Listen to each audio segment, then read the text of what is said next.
This episode is brought to you by Beast Grip, mobile filmmaking gear I actually use when shooting in the field. If you're filming on your phone and need something solid, modular, and built for real productions, Beast Grip's rigs, lenses, and accessories are designed to hold up without slowing you down. Beast Grip gear has been used on films including 28 Years Later, Left-Handed Girl, all the shot on iPhone Apple commercials, and many more. If you're ready to level up your mobile workflow, visit beastgrip.com and use coupon code PASTPRESENTFEATURE for 10% off. Beast Grip. Keep your footprint small, keep the images powerful. beastgrip.com. Acclaimed feature documentary Roads of Fire, which has drawn national attention for its unprecedented access to the global migration pipeline, is officially available on digital and on demand across Amazon, iTunes, Apple TV, and Fandango at home. Directed by Nathaniel Lesra, who spoke on the podcast after the film won Best Documentary at the 2025 Santa Barbara International Film Festival, the film examines the migrant crisis here in the States all the way down to Venezuela, and Academy Award nominee Diane Lane called it a must-see journey of human dignity. Roads of Fire. Watch it now. Amazon, iTunes, Fandango.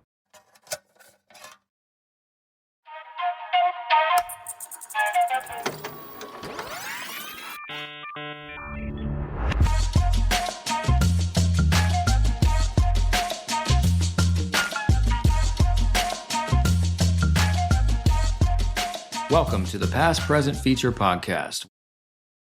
Stephanie Ahn discusses Bedford Park, her Sundance U.S. dramatic competition debut about a Korean-American woman in her 30s, pulled back into her parents' home after her mother's car accident, where she meets the man responsible and an unexpected connection begins to form. Ahn shares why she needed to make this film, how growing up Korean-American left her hungry for stories that felt real beyond familiar clichés, and why writing Bedford Park meant finally walking straight into something deeply autobiographical she avoided for years. She talks about choosing uncertainty over comfort and taking the scary road on purpose, stepping away from a stable editing career to pursue a story that wouldn't let go. Ahn reflects on journaling as a way into the script, years of rejection, and learning to be ruthless with her own material as the film evolved from a family drama into a more intimate relationship story. Rather than starting with a message, she describes how the film's themes revealed themselves over time, ultimately centering on human connection, being truly seen, and how that clarity reshapes self-understanding. Ahn walks through the long, practical build of 7 years of persistence, financing that finally unlocked through relationships and Korean backing, and an unusually deep rehearsal process with actors that stretched across years before shooting in New Jersey. She reflects on editing as a brutal but clarifying search for truth alongside a trusted co-editor, and on the films she kept returning to for structure and inspiration, including A Separation, Secret Sunshine, Rust and Bone, Heat, and The Insider.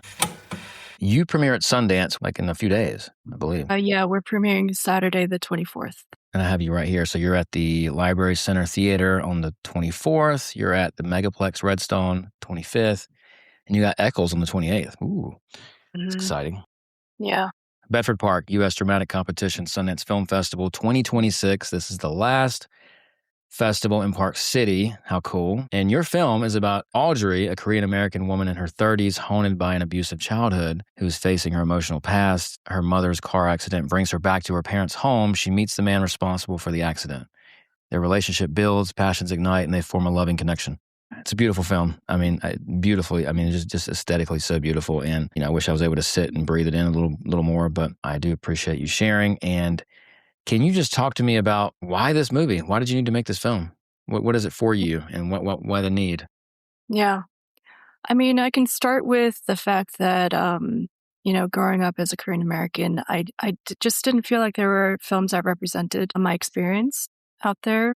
I think there are Asian American stories, but a lot of them felt like they weren't exploring things beyond the cliches. And so, I always hungered for a film that really tapped into my experience. Didn't feel like there were any. So there was that. I've been writing scripts for many years, and I think this kind of story was scary for me to first approach because I knew that if I were going to do it, it would have to be very autobiographical, very personal, and I was scared. So I was writing other scripts, all very personal, but this one I think had a direct lineage to experiences that I had and emotions that I felt, I think a lot of other Asian Americans shared. And it was scary to think that this could be one of those films that might be a voice for other Asian American people who have Mhm. had similar experiences. Long story short, I've realized that it was something I needed to tackle. I just didn't see it out there. And it was a film that I desperately wanted to see. And when you make something that you desperately need to see, usually seems to be the big old trick for a film that comes out well, I think, right? If you're not doing that, then what are you really doing? I mean, and you're here at Sundance with your movie. I mean, is this your first feature? It is, yeah. Wow. You are a writer, director, editor based in Brooklyn, and you began your career working for Griffin Dunn and Jonathan Demme. And you were later part of the post-production team of award-winning films such as The Forgiveness of Blood, The Girl, and My Old Lady. So let's go back in time a little bit. Your origin story as a filmmaker. That's always a fun place to kind of start. Like, tell me about that. When's the moment you knew you wanted to be a filmmaker? And then what happened after that? I don't know that there was an actual moment, but I can say that, I was a latchkey kid. So TV and movies were like sort of my caretakers, and Mm-hmm. storytelling was just an innate part of the way that I thought. And my brain started thinking in those terms of that kind of storytelling. So there was always that part of me that wanted to storytell. And, I think I always wanted to connect with people on a deeper level. And for me, films did that. They connected people on a deeper level, and it spoke a language that I don't think words always carry. And so I wanted to learn that language. I wanted to learn the language of filmmaking. And so I started writing plays and scripts ever since I was a kid. And then I went to film school, and my intentions were always to be a writer director. But to make a living, I started working for other filmmakers, which was a great learning experience. But I found that it didn't allow me to actually do my own work. Mm-hmm. So I eventually started waiting tables and was just focused on writing my scripts. But then I found editing, which I completely fell in love with. It was my intentions were first just to get into something where I can make a living, but I really fell in love with it, and it was a career path that I saw could be, a really valuable one. But as I worked on other people's films, I just found myself thinking like, gosh, I have so many stories I want to tell, and it just kept nagging at me. So I got to a point where, my editing career could have really taken off. And I was at that crossroads where it's like, I could Mm. keep doing this and make a living, and, live a relatively comfortable life, or I could try one more time to, go Good after for you. my dream. So that's when I wrote Bedford Park. This was about 7 years ago. Amazing. Yeah. And now I'm here, which is I amazing. mean, making that big decision, yeah, but it's like not going to be easy most of the time, right? Like to get to No, that great no. place, you have to give up Yeah, something to get because something. yeah, you have to be somewhat naive, and once you're a certain age, to be a quote unquote dreamer feels irresponsible. Mm. So, I came to that point where I was like, I could be irresponsible, but follow my passions, or probably live a very satisfied life being an editor. But how satisfied would you have been, right? Because you're getting eaten up with like, oh, I want this so bad, right? I mean, you Yeah, have that I was thing getting in eaten up. you. Yeah. Yeah. It Yeah, was which it was it was a hard decision, but and with no guarantee, at the end of the efforts. So it was scary, but luckily it worked out.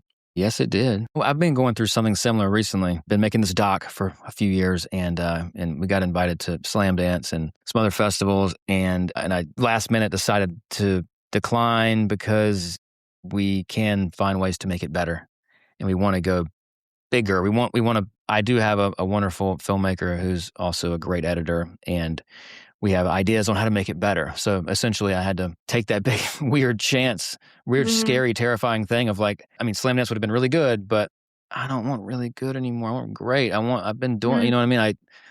Take a big swing here, and like, if there is an opportunity to make this film better, Yeah. aside from what festival it gets in, then I have to do it. But man, it's been keeping me up at night. Yeah, But no, I hear you. yeah. But I had to Yeah. trust in that. So I think nothing great comes from not taking big chances, I guess. Yeah. Yeah. If it wasn't terrifying, then like, would it be the great thing, that it would become? So I don't know. I'm in it right now. Yeah. You know what? You'll never regret taking that chance, I think. You might regret the other, but, Thank you. I don't think there's regret in trying to do the best for wherever your heart tells you to go. I think I need to hear that. Thank you. It means a lot. And this is what this podcast is about too. It's like this therapy session, this journal entry for like us filmmakers, because we don't get to talk about this stuff that much. I mean, we get our yeah. Q&As and we get our little bit of interviews. We have our friends and God bless them, our partners. But yeah, it's like, man, like that, even that little exchange right there, it's like, that's very helpful just to be like, don't worry, you did okay. Because I'm Mhm. literally back and forth like, oh God, what have I done? Mhm. Trust the process. But good on you for taking that big chance back in the day. And like, I mean, editing, it's like, being in the industry, editing is the unsung job of this whole thing, I feel like, in my opinion. And it's a great, wonderful thing where it all comes together. And a nice editing career is not nothing. That sounds good, but you needed more. You wanted more. It's just this thing that's already inside of you, right? I mean, as opposed to just something that you found. It's like you always wanted to be a full-on storyteller, like writer director. And not just correct, yeah. And you Absolutely. have to take those chances. Sometimes it's not even your decision. I think it's Mm, just, I don't, you could call it an inner voice, whatever, but it's telling you, it's just nagging at you all the time. yep. And Mhm, you're lucky if it does, because once it quiets down and your life, you take the safe road, then you take the safe road and you don't have to, take you gamble anymore. But I consider myself lucky that it kept nagging at me, and mhm. it almost wasn't my choice. It wouldn't Wow. let go. Let's just for sake of conversation, there's like 2 of us. There's a voice and there's the present, there's whoever this is right now, and then there's that voice that's up in there, the instinct or the intuition or whatever, I don't know, but that voice, and really it's like, am I listening or not? Am I paying attention or not? And then once I hear it, am I gonna do anything about it or not? Or am I gonna just justify my comfortability or this is good enough? It really comes down to, I don't know, like what you want. Do you want to settle or not? Okay, so when you did make that decision, let's say Bedford Park, when you started writing this thing, how did your writing process look? And then how did you know kind of what really needed to go in there? And then, just talk about your developing this project. Yeah, the writing process was brutal because it was so personal. So there are two layers to the brutality. One is that because it was so personal and having to dig deep into those personal places. But also it's brutal because when you're so close to the material, sometimes you don't know if it's, you don't have the objectivity of whether Mm, there's a real story here or not. And I was too scared to show people early drafts because it was personal. So it was hard. I think the process for me was first journaling a lot and just getting shit out there so that I could just go back and find the pieces that might make for a building of character and plot and all that stuff. Um, mm-hmm, I mean, writing is editing, so it was just years and years of draft after draft after draft. It evolved from something that was more of a family drama into more of a relationship story between this man and this woman. It evolved from the man being a Caucasian white American man to a Korean American character. So there was a lot of things that have evolved and changed and perhaps became fictionalized in some ways, but for the good of what I thought was a more powerful story, I thought it was necessary. I guess that's part of my experience from being an editor. mm. I know you just have to be brutal with your work sometimes, and Would you say grief, responsibility, emotional inheritance, that these are like themes in your movie? Would that be accurate? Or what would you yeah, say if not? I would say the main thing that the film is about human connection and the power of human connection. And when you when you're really truly seen by other people, how that can help you to see yourself a little more clearly. So, I don't know that that's what I set out to say, but I think that that's what the film ultimately is about.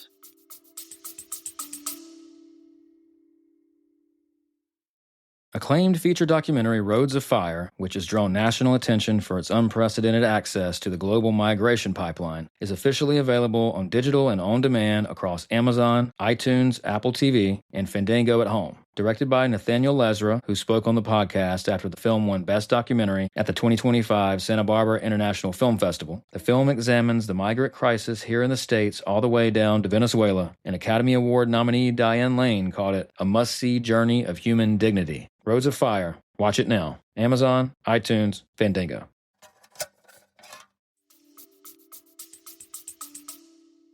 That's an interesting thing, isn't it, when you start writing and you think it's about this, but then you don't see what it's really about until you're done on the other side of it. It's like a journal entry in a way where it's like, this is how I feel when I'm starting with the pen to the paper, but by the end of it, it's like, oh, okay, now I see. Now I understand. Yeah. And it's so therapeutic. Where do you think the need for this story specifically came from? I didn't set out with any themes in mind. There wasn't a message that I wanted to tell or even a particular story I wanted to tell. I just wanted to, there was just something about the authenticity of an Asian American experience and intergenerational relationships that I was really interested in exploring. So I think that's where, through that exploration, certain themes got plucked out, I guess, or rose from the crowd. But as opposed to trying to force something, yeah. Yeah. Did you go through any labs or anything like that? No, I've been rejected so many times at this script. Every lab Same, possible. girl. Same. Yes, this was developed mostly just through my own perseverance. Amazing. Love that. And but you've made short films before. Have you directed short films? Yeah. I've made some short. Okay. Yeah. Nice. Okay. Are there any kind of connective threads between your past work and your past short films and this film? Do you see any kind of common denominators? Yeah, I think so. I think that, and again, this isn't planned, but when I look back to my short films, I think they are also about human connection. A lot of times, it's not just about the human connection part. It's about how that in turn makes you self-reflect and makes you grow as an individual. So I would say that's pretty consistent in my work. We find ourselves, I'm just now conscious, I guess, of what kind of stories I like to tell.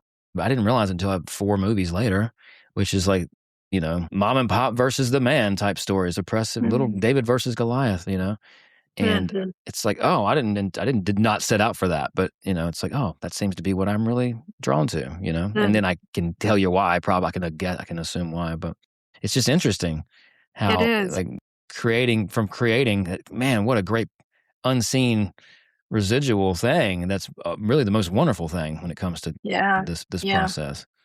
Something that comes out from the subconscious. I can't remember who said this, but it may have been Derek Ciafrance. He was saying that, I think it was Ryan Coogler came up to him recently after his latest release and said, I noticed that all your films have this theme about men being fathers to children who are not their blood children. Wow, and I think Derek Ciafrance is blown away by that because he didn't realize that was a theme in a lot of his films. And, so cool. There you go. It just happens. We don't know what is his last film? Yeah, it's so true. I love that. What was his last film? Why am I blanking? I don't want to look it up. I want to guess. Yeah, it was Roof Man. Oh, that's right. I missed it. Yeah. Yeah, Derek said, yeah. Okay, I heard that was good too. Yeah, I didn't get a chance. Yeah, it was good. I liked it. I'm a fan of Derek, so. I am too, yeah. Okay, give me some of your favorite movies. Just hit me. What do you got? What do you love? Goodness. What comes to mind? I know it's an annoying question, I know. It just changes by whatever mood I'm in. But today, I mean, my go-tos were always Stanley Kubrick and I love Kubrick. Ingmar Bergman and Tarkovsky. But I mean, more contemporary filmmakers, there are some Michael Mann films that I absolutely love.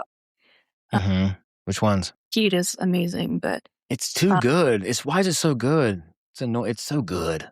It's so good, but I like it more. I got to tell you, the movie that I kept going back to recently, even like as inspiration for Bedford Park. I know that sounds weird, but was The Insider. I knew you were going to say that. That movie is clean. I don't know. It's just like, that was right after Heat. He did something between. Heat and Insider. What did he do? Yeah, either way, it doesn't matter. Remember. The Insider, gosh, it's talk about an oppressive system story. The little guy versus the man, you know what I mean? Yeah. And the way he shot that too, it was just... Got everything about it. I mean, Heat, it's funny because I've been I made my kid this video store out of all these in his bedroom because it's what he said he wanted. I promise you, I didn't force him into it. Anyways, apparently I have 3 DVD copies of Heat. Like, I don't know how that happened. 3 DVD copies. I forgot you had it and kept getting it. Yes, I don't know. But what about, and it's funny because one of my favorite movies, I would say Heat, that is such a movie about lack of human connection, right? Mm. It really is. And the fact that they come together at the table, like a cop and robber, and like they're like, even I just think of Pacino and his wife disconnected, De Niro having no one and desperately, trying to connect with the Amy Brenneman character. I feel like there's something about Michael Mann's movies or that sort of isolation Sure. is definitely something that I feel in a lot of his films. And he does it so beautifully. It's so poetic. Collateral, Insider, the alienation, isolation. Totally. Yeah. Thief. Yeah, he's so good. And also just LA looks so good on camera. Mm. Okay, so back to Bedford Park. We're just weaving it through here. From writing to production, what did that look like? How did you get the financing? How did it get off the page? It took a long time. It took 7 years. This is a brutal time to fund any film, but especially a drama, an indie drama. So it was tough. I edited a film many years ago called My Old Lady. The producer and I became friends. We stayed in touch. He was interested in the script and wanted to help. So he came on early, and we tried to find financing for many years, but wasn't happening. And I think it finally hit. We cast the actors early on. So they were a big part of trying to help. They're actors based in Korea. So we got some Korean money because they are very well known in Korea. And that was a big help. And then I think that just got the ball rolling. And then you just build it from there. Build it. Yeah. And it gets easier. But you stuck with it though. You didn't say, okay, I'll try it, or let me just do this other project while I'm waiting for money for this one. There was none of that. Or was there? And you were editing, I'm sure, in the meantime to pay bills. I was not doing much editing. I was really focused on this one. And I started writing other scripts just to have things ready, just in case this got made. Okay. So like day one of production though, what was that like? Were you very excited? Yeah, it was exciting. And I had such a great team. We had a brutal first day. Brutal. I can't Really? remember how many pages, but oh gosh, it was but we got through it, and I saw how well oiled this machine was, and it's just so inspiring. And just exhilarating from then on. It was an amazing production. And I owe it all to my team. Who shot this film? David McFarland. Cool. Okay. How did you link up with your DP, your PD, like all your department heads? How did you kind of navigate that? It's just a series of interviews. We had a list of people that we're interested in and met with a bunch. It just, when you connect, you connect. It's a lot of it's instinct. Yeah. And, but a lot of it is just taking a chance. You don't always know. You have no crystal ball. Yeah. No.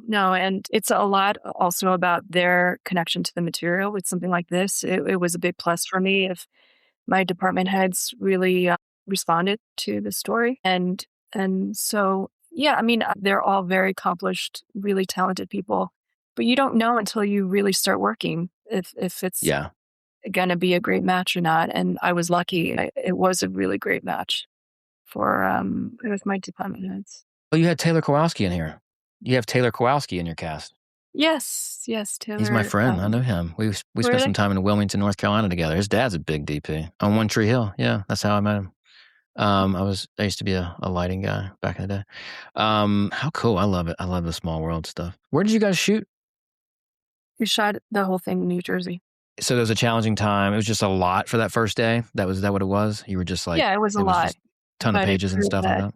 Yeah, we really knocked it out. I don't even think we went overtime. So It really gave everyone a lot of confidence, I think, about nice. It's dynamic. Yeah. In retrospect, it's nice to get thrown in the deep end, right? Because then it just makes other problems look less like problems after that. Yeah. I think having a tough day in the beginning can prove that you can get through it, and then you feel invincible in a way. Yeah. Are you any like moments where you're like, you remember most joyful memory of production? Nothing specific. It was just the whole thing was a joy. I mean, I was really spoiled in that experience, especially for my first film. We were truly like a family. The collaboration was just so much fun and so much respect for each other.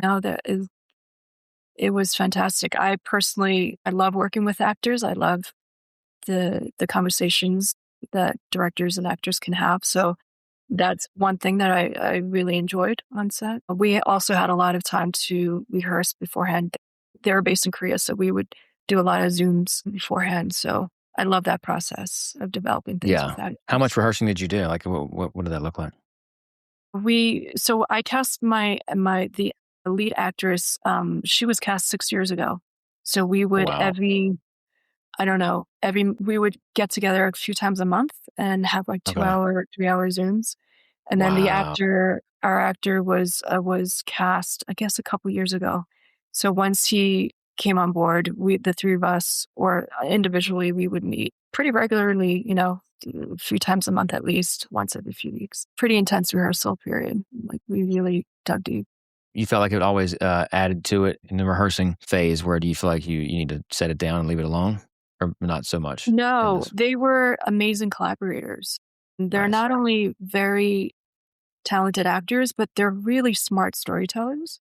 So Mm, actually developing with them was a lot of fun. They had great awesome. ideas. Everyone was just very open to, new things. And I find that exciting. So no, it was great working. Nice. The post-production, you edited the film, right? But you had help? I had a You had a co-editor. co-editor? Because it's like you got to get out of your own way sometimes too, right? If you're directing and writing and Absolutely. Yeah. yeah. Yeah. I knew I definitely wanted a co-editor and wanted him to take the lead. I wanted to get my hands dirty because it's just what I do. I have to. But it was a great partnership because we have a similar taste, aesthetic, standard. Our need to be meticulous about telling the truth in every moment was on par. So I felt very comfortable and I trusted him. I think that's the key is you have to trust any collaborator, but in the edit room, man, I trusted him implicitly. So I was lucky to have that. But editing is brutal. It was a brutal time for sure. It was brutal. But we got there. Why brutal? Because it was just like, are we doing the right thing here? Or the worry of that, or why brutal Yeah, I for think you? I think you s- you just wonder. There's so many different versions you can do, and you Hmm. wonder. You maybe it gets to a point where you're overthinking, and you wonder if you're going with the best version. And then there are a lot of voices, which is helpful, but you have to learn to filter out what's helpful and what's not, and that could be challenging. Um, Decision, decision, decision, decision. Problem solve, problem solve. Yeah, constantly. I feel like we're talking a lot about choosing the path of least regrets in a way, right? I mean, I don't know. Maybe that's just me projecting, but yeah, because it can be so many versions. It can be so many things. Oh my God, am I doing the right thing? And having a healthy collaborator is a godsend. What does that dance specifically look like? What did it look like with you and your editor? so we each had an edit bay, and we would just go into our own rooms, and we would have a plan. We would say, "I'm going to work on this scene," or not. He might say, "I just want to play around." And we would just check in with each other and be like, "Hey, I got something to show you." And then we would put them together. We would be honest with each other. And then when the time was right, we would look at a cut together. And most of the time we were in agreement. There were plenty of times we were not. And we would, we would have Fight our it out, honest duke it out. moments. Yeah. We would duke it out. Nice. That's great. But y'all's sensibilities were matched. I mean, the sensibilities took over. It sounds like you made a great pick, and that's a big deal. Yeah. Yeah. Yeah. I think that's so important to have someone who understands your vision and what you're trying to go for and supports it and doesn't And have also can another see agenda. your blind spots, right? Because you got it. We all Absolutely. got those. Yes. Yes. Yes. Yeah. Sundance. Okay. So they called you, I guess, right? You got the phone call. Tell me about the moment where you Yeah. got into Sundance.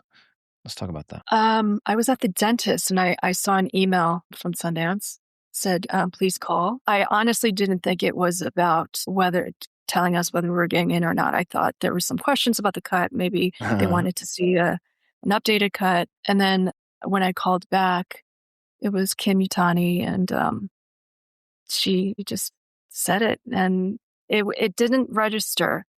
Actually, it didn't. I don't know if it still is registered, to be honest. I heard the words and I didn't quite believe it. I just kind of stood there quiet, I think. And I think she was like, hello, hello. Oh um, my God. and I was like, I'm sorry. I'm just taking this in for a minute. Ah, Yeah. And then I told my producers and my husband, and yeah, it started to slowly sink in, but I honestly don't think it's actually even sunk in now. it's probably like, what, 2 months ago when that happened ish? Yeah, it was in November, and Yeah. we just got here today, and I still don't feel like I'm here. So maybe it'll hit me once we're in the theater. Congrats. That's so rad. And you stuck with them guns from the beginning and you saw it through. It's a big deal. It's so cool. A lot of rejection makes it sweet or sweeter. But then the resilience that it takes to keep going is also it's a celebration of that sometimes too, right? I mean, Mm, it's like, good for me. Like, I mm. didn't give up because that is the difference, really. I mean, it's this resilience game. But how are you preparing for the festival? I mean, you've got your publicist, you're talking to sales agents, like you're just trying to you physically got there. You got to be there. Like, how are you preparing for it and how tired are you? I'm pretty tired. We were working up until the very end with, you know, finishing the film, so I'm pretty tired, but honestly, I'm trying to take whatever time I have to just find my bearings and just chill out because I'm afraid if I get caught up with, we have an amazing team of publicists and producers who are really helping organize everything, which I'm so grateful for. I'm just trying to just chill and take it slowly and be in my Yeah, skin. And sure. Be in the moment. Is there any past film or films that inspired either Bedford Park and or just you in general, besides, of course, your oh favorite yeah. films being Heat? Yeah, I would say some of the films that were inspirations. There's a Korean filmmaker named Lee Chang-dong who I'm a huge fan of. He has a film called Secret Sunshine. On Sandy, I don't know if you know. Oh, and I wish I could say I do, but I don't. I'm naming these films that don't seem like obvious inspirations because they're quite different from Bedford Park. So don't mean to confuse Sure. your listeners, but these are the films that there's a kind of architecture and structure that these films have that really inspired me in terms of how to storytell. Another film is A Separation by Ashghar Farhadi that Oh, yeah. was a big inspiration. Yeah, these kinds of films.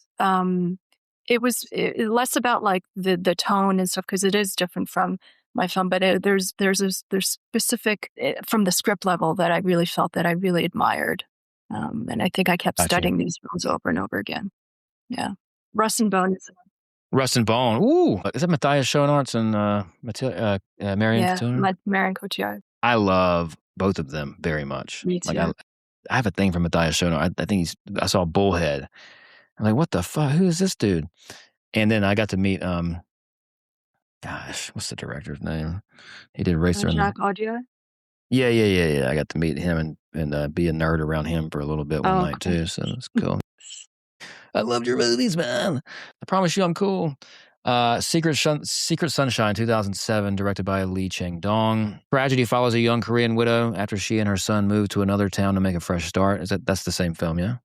Yes, yes, Yeah. it's a And masterful film. If you haven't seen it, I highly recommend it. what would you tell your younger filmmaking self if you could go back in time? Mm, um, honestly, right now, I would say get comfortable with the unknown, and the need for security and answers has to be thrown out the window. Because once you get comfortable with not knowing what's going to happen, where your career might go, where your film might go, or what it might be, there's a lot of freedom in that, and I think that you'll enjoy the process a lot more. I take that and put that in my pocket. Thank you so much for taking the time. I really appreciate it. Have a great Sundance. Oh, I appreciate it. Thank you, Marcus. Nice to meet you. Please like and subscribe to this podcast and follow us on social media at Past Present Feature. And let us know in the comments section what movies you're watching. Thank you so much for listening to the Past Present Feature podcast, and we'll see you next time. Peace.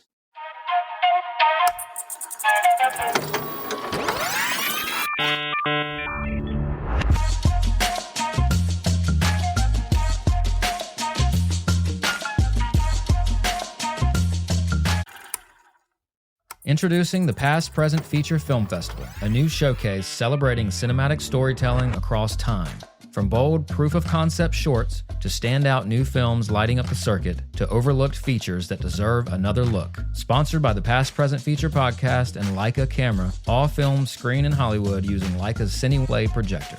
Submit now at filmfreeway.com/past-present-feature. The past, the present, the future of film, all under one spotlight.